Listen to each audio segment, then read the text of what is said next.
ने अंग्रेजों से लड़ करके, जान दे करके, कुर्बानी दे करके इस झंडे को आजाद कराया है।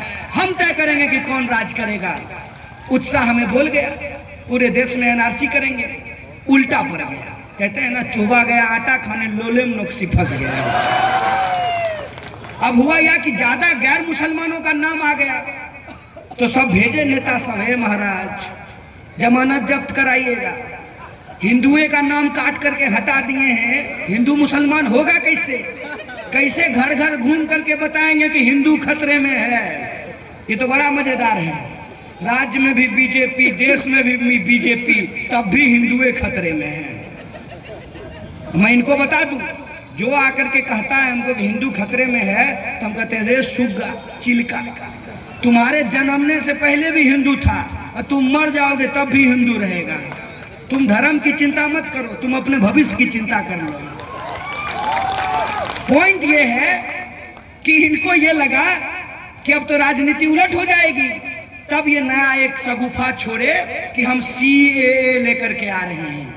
बोलते पार्लियामेंट में कुछ और हैं, इनका समर्थक पान के दुकान पे कुछ और बोलता है कि पूरा देश में एनआरसी होगा, मियाँ सबको भगाएंगे, उसका घर द्वार तुम लोगों को बांट देंगे। तो बोला कागज हुजूर हमारे पास भी नहीं है, असम की तरह अगर हमारा नाम कट जाएगा तब तो तुमको सीए के तहत नागरिकता दे देंगे। तो इसी उत्साह में वो भाजपाई आया मेरे पास, बोला तुम्हारा नाम तो कन्हैया है, तुमको क्या दिक्कत है? हम बोले इसीलिए दिक्कत है कि मेरा नाम कन्हैया है,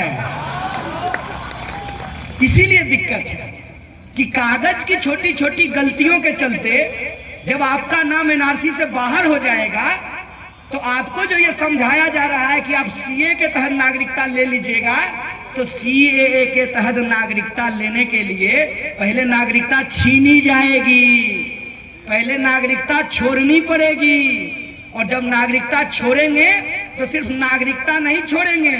विधायक जी बता रहे थे कि बाबूजी का, दादाजी का, परदादा जी का जो खतिहानी है, जो पुश्तैनी जमीन है, जो मरूसी जमीन है, उसको कैसे साबित कीजिएगा कि पाकिस्तान से झोड़ा में लेकर के आए थे?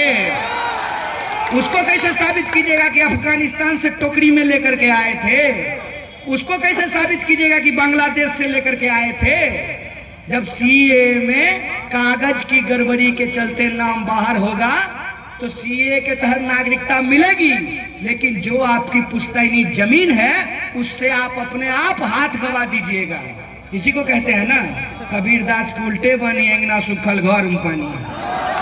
कालिदास जैसे नहीं होता है, कालिदास जिस डांड पे बैठे थे उसी को कुल्हाड़ी काट रहे थे। जो लोग, खास करके जो गरीब लोग हैं, जो एनआरसी एनपीआर का सपोर्ट कर रहे हैं, सीए का सपोर्ट कर रहे हैं, उनको ही ये बात नहीं पता है कि पर्चा मिला था भूदान आंदोलन के वक्त में, जमीन मिली थी गैर मजरुआ आम और गैर मजरुआ खास।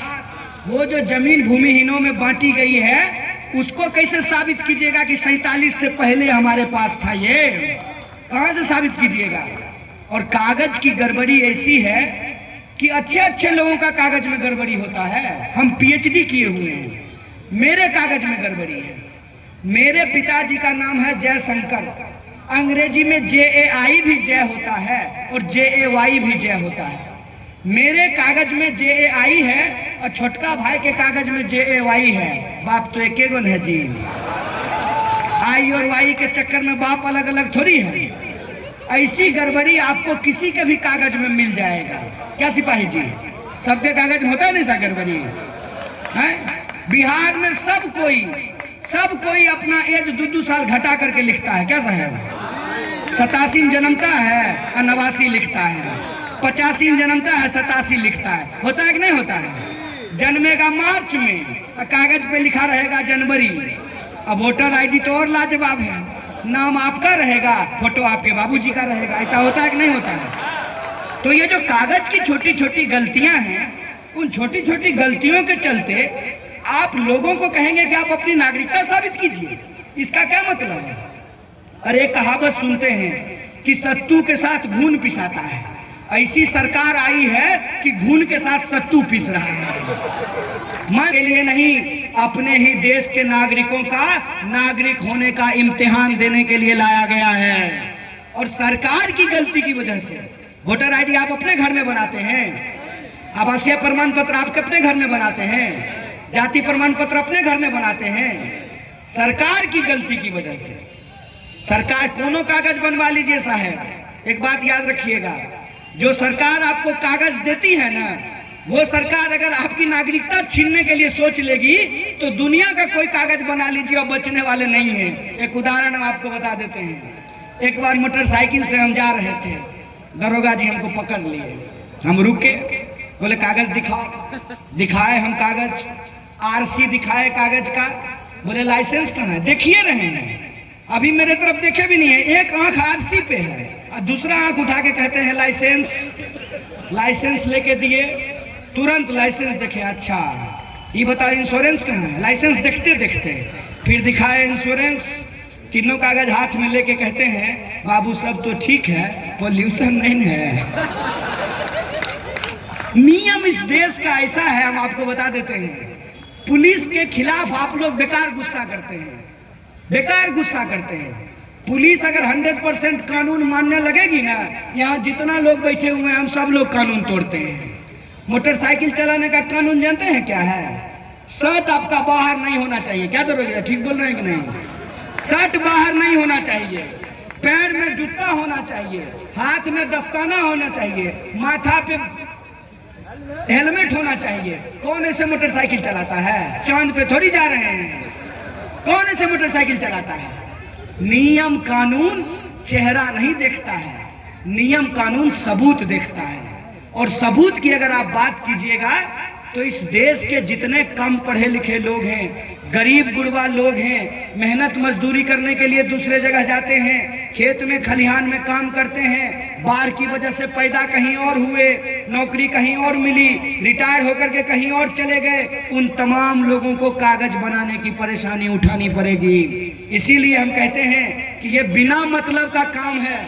आपको ये बिना मतलब का काम पसंद है? आप क्या चाहते हैं? आप अगर चाहते हैं कि सरकार से असली मुद्दों पे सवाल करें, तो सरकार अगर आपसे कागज मांग रही है तो आप सरकारी बाबू को कहिए कि कागज तो दिखाएंगे, लेकिन दादाजी के दादाजी का नहीं, अपना डिग्री दिखाएंगे। बोलो कहां नौकरी देने के लिए तैयार हो? कागज दिखाएंगे। बताओ अपना डिग्री दिखाने के लिए तैयार है, कहां नौकरी दोगे? इंजीनियरिंग का डिग्री दिखाएंगे, पॉलिटेक्निक का डिग्री दिखाएंगे, बीए का डिग्री दिखाएंगे, पीएचडी का डिग्री दिखाएंगे, बीएड का डिग्री दिखाएंगे, नर्सिंग का डिग्री दिखाएंगे। ये सब डिग्री आप लोग करते हैं कि नहीं करते हैं? नौकरी मिल रहा है तो यही होता है, यही होता है। आप सरकार से मांग रहे हैं नौकरी, तो सरकार कहा कि पहले अपना कागज लेकर के आओ। ये पूरी लड़ाई समझ लीजिए। इस पूरी लड़ाई में दो चुनौती हमारे सामने है। एक चुनौती ये है कि ये जो लहराता हुआ तिरंगा है, ये जो संविधान है, इसको हम कैसे बचाएंगे। और दूसरी लड़ाई ये है कि इस देश के जो आम लोग हैं, उनका जो सवाल है रोजी रोटी, कपड़ा, मकान, शिक्षा, स्वास्थ्य, सड़क, बिजली, पानी, आत्मसम्मान, उस लड़ाई को कैसे लड़ेंगे। ये दोनों लड़ाई हमको एक साथ लड़नी पड़ेगी और हमको ये तय करना पड़ेगा कि देश का असली मुद्दा देश के आम लोगों की समस्याओं से निजात दिलाना होता है। ये नहीं होता है कि रोज एक नया समस्या में उसको डाल दें। एक उदाहरण जान लीजिए, मान लीजिए कि कोई बच्चा जो है उसको जोर से भूख लगा है और जोर से दौड़ के जाए पप्पा को, पप्पा पप्पा बिस्कुट दीजिए। पप्पा उसको उठा करके गोदरेज पे बैठा दिए। अब बोलिए वो बच्चा पप्पा से बिस्कुट मांगेगा, कहेगा पप्पा गोदरेज से नीचे उतार दीजिए। ये सरकार हमारे साथ यही कर रही है। देश में 45 साल में सबसे ज्यादा बेरोजगारी है, किसान सबसे ज्यादा आत्महत्या कर रहे हैं, रोज किसी न किसी महिला के साथ बलात्कार की खबर आती है, लोगों की नौकरियां जा रही है, 3 करोड़ 16 लाख लोगों की नौकरी चली गई है। तो आप सरकार से नौकरी मांगते हैं तो सरकार कहा है आप अपना कागज दिखाइए। बोले दिखाइएगा, दिखाइएगा। अगर नहीं दिखाइएगा तो एक बात आपको तय करना पड़ेगा, ये लड़ाई जब चुनाव की लड़ाई नहीं है, हक की लड़ाई है, तो इसमें आपको लंबा लड़ना पड़ेगा। लड़िएगा कि नहीं लड़िएगा? अगर लंबा लड़ने के लिए तैयार हैं तो उस लड़ाई का रास्ता भी तय होना चाहिए। बोलिए किस रास्ते पे चलेंगे? गांधी के रास्ते पे चलेंगे कि गोडसे के रास्ते पे चलेंगे? अगर गांधी के रास्ते पे चलेंगे तो गांधी ने अंग्रेजों के खिलाफ लड़ा था और गांधी के रास्ते पे चल करके डॉक्टर बाबा साहब भीमराव अंबेडकर के बनाए संविधान की हम रक्षा करेंगे, मौलाना अबुल कलाम आजाद के बनाए संविधान की हम रक्षा करेंगे और भगत सिंह के सपनों का देश बनाने के लिए लड़ेंगे।